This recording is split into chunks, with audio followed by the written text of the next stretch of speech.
싸우지 않고 이기는 기술에 대해서 제인 하인리히 대화와 설득권의 최고 전문가로 평가받는 제인 하인리히 이 책에 싸우지 않고 이기는 기술을 통해서 세계적인 명성을 쌓았다. 14개국에서 출간된 이 책은 곧장 뉴욕타임즈 베스트셀러에 올랐고 아마존 스피치 분야에서 지난 10년 동안에 가장 많이 팔린 책으로 선정되었다. 사람의 마음과 행동을 바꾸는데 깊은 영향력을 끼치는 언어 기법을 연구하는 수사학에 심취해 온 그는 이 책에서 거대 그리스의 로마 철학자, 연설가, 정치가, 작가들의 빛나는 설득의 도구들을 망라한다. 나아가서 언어의 연금술사로 불리며 자신의 일과 삶을 최고의 성공으로 이끈 인물들의 사람의 마음을 얻는 보석 같은 지혜들을 소개한다. 하버드대 와튼 비즈니스 스쿨, NASA의 젊은 인재들에서부터 글로벌 기업의 CEO에 이르기까지 지금껏 1만 명 이상이 그의 대화 워크숍에 참여했고 제인 하인리히의 설득력이라는 교육 프로젝트를 통해 유럽 전역의 대학과 기업들에서 뜨거운 호응을 이끌어내기도 했다. 하버드대 추천도서 톱 10에 선정된 바 있는 이 책은 당신의 인간관계에 관한 모든 생각과 행동 강령, 로드맵을 송두리째 바꿔놓을 것이다. 당신의 곁에 더 뛰어나고 더 강력하고 더 크리에이티브한 사람들을 붙잡아두는 놀라운 기술과 통찰, 지혜를 선물할 것이다.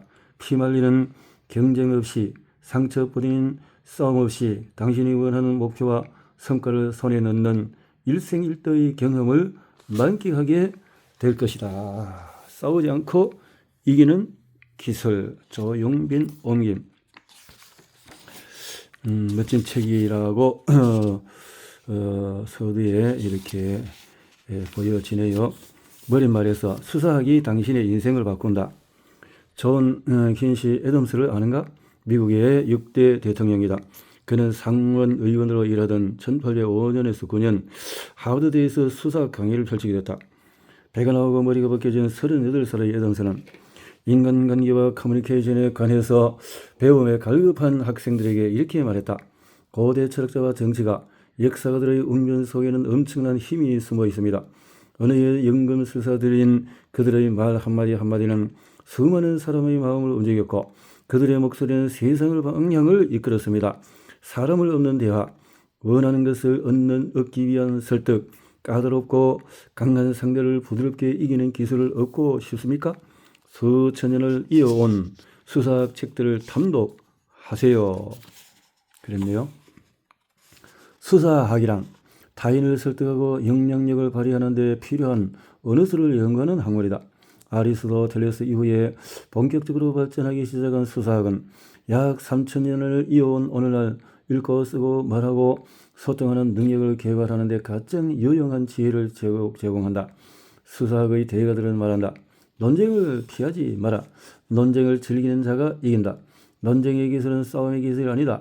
논쟁의 근육 목표는 사람들을 유쾌하게 설득하고 이를 통해서 내가 원하는 결과를 얻는 것이다. 따라서 우리는 논쟁을 피하는 기술이 아니라 논쟁을 잘 이끌어가는 기술을 배워야 한다. 수사학은 논리와 감성, 위트와 말솜씨, 선한 영향력을 갖추는 방법을 매일 논쟁하며 살아가는 우리에게 선물한다. 논쟁은 우리의 감정을 자극하고 태도를 바꾸게 하고 결정을 내리도록 설득하고 물건을 사도록 부추긴다. 모든 정치 성향, 광고, 전문 용어, 의견, 죄책감의 이면에는 논쟁이 존재한다. 사회를 거동시키는 최고의 소프트웨어 또한 논쟁이다. 수사학은 논쟁에 숨겨진 다양한 동기를 알아내는 해독기 역할을 한다. 최근 최고의 성공을 거둔 인물들을 살펴보라. 그들은 모두 최고의 논쟁가들이다. 성공가들을 날리는 CEO는 수많은 고객이 기꺼이 지갑을 열도록 설득하는 사람이다. 최고의 권력자는 우아하고 격조 높은 논쟁을 통해서 강력한 경쟁자를 물리치고 수백만 유권자의 마음을 사로잡은 사람이다. 논쟁은 생존과 성공의 필수적인 기술이다. 하루 종일 아무도 설득하지 않고 어떤 의견도 조정하지 않으며 오직 순수한 당신 자신의 논리로만 지내보라. 온갖 다툼과 분쟁이 일어날 것이다. 의견 불일치를 조정하지 않은 채 방치하면 끊임없이 가족과 직장 동료와 상사를 설득하지 않으면 어떤 결과가 나타날까? 설득은 인류 발전이 가장 뛰어난 진정제이다. 고대 그리스인들은 수사학을 리더십의 필수 요소라고 생각을 했다. 내가 이 책을 쓴 이유는 이 잘 알려지지 않은 논쟁의 세계로 독자를 안내하고 설득의 세계로 초대하기 위해서이다. 무엇보다도 이 책을 다 읽고 나면 당신은 놀라운 몸값을 자랑하는 최고의 연사이자 뛰어난 작가가 될 것이다. 훌륭한 책의 집필을 어떻게 시작하고 끝맺어야 하는지를 알게 되고 청정을 내게 몰입시키는 다양한 기술을 갖추게 될 것이다. 어떤 사람과도 막힘없이 소통하는 강력한 도구를 얻게 될 것이다. 나의 영원한 친구들이 내게 말했다. 이봐, 책을 딱 한 권만 인쇄해서 우리끼리만 돌려보는 것이 어때? 친구들아, 미안하다. 수사학이 내 인생을 바꾼 것처럼 나 또한 간절한 누군가의 인생을 바꿔주고 싶다. 그렇게 수사학이 앞으로 수천 년 동안 수대에 걸친 전승과 번성을 구가할 수 있게 돕는 것이야말로 인류를 위해서 내가 할 수 있는 가치 있는 사명일 테니까. 사람의 마음을 훔치고 싶은가? 사람들을 내게 몰입시키고 싶은가? 치열한 경쟁, 피말리는 전쟁 없이 원하는 것을 얻고 싶은가? 이 책의 마지막 장까지 낱낱이 읽어라. 매일 당신은 싸우지 않고 승리하게 될 것이다. 이렇게 했네요.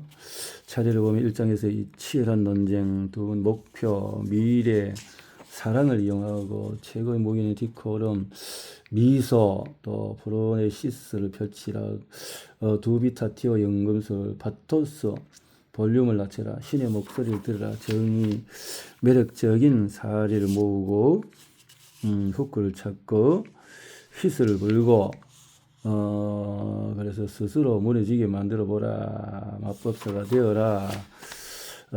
테드에 왜 사람들은 열광하는가, 잘 무엇을 팔 것인가, 뭐 이런 등등으로 쭉 이어지는데 1장에 넘어가니까 인생은 치열한 논쟁의 연속이다.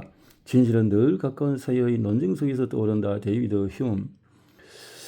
이른 아침에 7살 아들이 아침밥을 먹는 틈을 타 하나밖에 없는 화장실로 직행한다. 그런데 양치를 하려다 보니 치약이 다 떨어졌다. 여분의 치약은 저 멀리 지하실에 있는데 옷을 다 벗고 있어서 나갈 수가 없다. 나는 아들을 향해서 서 있었다. 저지, 대체 누가 치약을 다 쓴 거니? 화장실 문 밖으로 다 안다는 듯한 대답이 들려왔다. 아빠, 정말 누가 치약의 마지막 한 방울을 짜냈는지가 궁금한 건 설마 아니죠? 마지막 치약 사용자가 새 치약을 가져다 놓아야 한다는 말을 하고 싶었던 거죠? 그래, 네 머리 맞다. 이런 속셈을 들켰군. 꽤 똑똑한데 이제 치약 좀 가져다 줄래? 저지는 개선장것처럼 의기양양한 얼굴로 지하실로 내려가 치약을 가져다 줬다. 자, 생각해보자. 이 대화의 승자는 누구인가? 내 의도를 재빨리 간파해서 더 이상 잔소리를 막은 저지인가? 천만에 원하는 치약을 얻은 내가 승자다. 저지는 단지 승리했다는 도치감만을 가졌을 뿐이다. 최후의 승자는 상대에게 승리를 내주고 원하는 것을 얻는다. 하지만 우리는 대부분 이 상황에서 이렇게 억박시킨다. 잔말 말고 치약이나 가져와. 물론 이렇게 해도 원하는 것을 얻을 수 있다. 하지만 낭비한 기색이 역력한 아들의 심정은 어떻게 보상받을 수 있을까? 아들은 마음을 닫은 채 다시는 아빠와의 대화에 나서지 않게 될 것이다. 상대에게 승리감을 안겨주면 그는 놀라울 정도로 너그러워진다. 그 너그러움이 내가 원하는 결과로 이어진다. 이것이 곧 최고 수준의 설득이다. 간절히 원하는 것이 있다면 상대에게 이겼다는 느낌을 내줘야 한다. 저지, 보고 있니? 이긴 건 나야. 자, 지혜자의 대화 수사법을 통해서 싸우지 않고 다투지 않고 상대를 감정 상하게 하지 않고 이렇게 원하는 것을 얻는다는 거죠. 상대의 적극적인 태도를 이끌어라. 회의실에서 누군가 당신의 아이디어에 의문을 제기한다면 이렇게 말하라. 좋아요. 일리 있는 견해입니다. 그러면 조금 바꿔보도록 하죠. 그러면 회의실 모두가 일단 당신의 아이디어를 받아들이는 상황으로 진전된다. 참석자들은 일순간 활발해진다. 아이디어를 전체적으로 어떻게 받아들여야 할지의 고민을 떠나 약간의 수정안만 제시하면 되기 때문이다. 수사학에서는 이를 양보, 컨세션의 전략이라고 부른다. 주짓수 고수들이 상대의 적극적인 움직임을 유도한 후에 이를 이용해서 기선을 제압하는 전략과 일맥상통한다. 적절하고 센스 있는 양보를 통해 당신은 집단지성에 기반한 훌륭한 아이디어 업그레이드 버전을 손에 넣을 수가 있다. 회의실을 침묵에 빠뜨리는 완벽한 발표자는 회의실에서 승자가 되기 어렵다.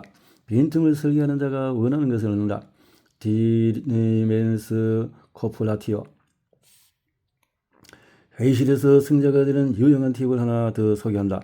고대 로마인들은 청중을 사로잡기 위해서 잠깐만요, 그게 전부가 아니에요 라고 외치는 전략을 사용했다. 이른바 다리멘스 코플라티오라고 불리는 전략인데 그 의미는 방해적인 연결이다. 즉, 두 개의 평행 문장 사이에 대조적인 생각을 삽입하는 수사학적인 장치를 뜻한다. 이를 활용하면 두 번째 문장 속의 핵심 개념을 첫 번째 문장 속의 개념보다 더 강조하는 효과를 얻을 수 있다. 우리 팀의 2분기 실적은 분명히 우울했습니다. 모두들 출구 없는 깜깜한 미래를 헤매는 기분이실 겁니다. 하지만 우리에게는 아직 빛나는 출구로 나갈 열쇠가 몇 개 남아 있습니다.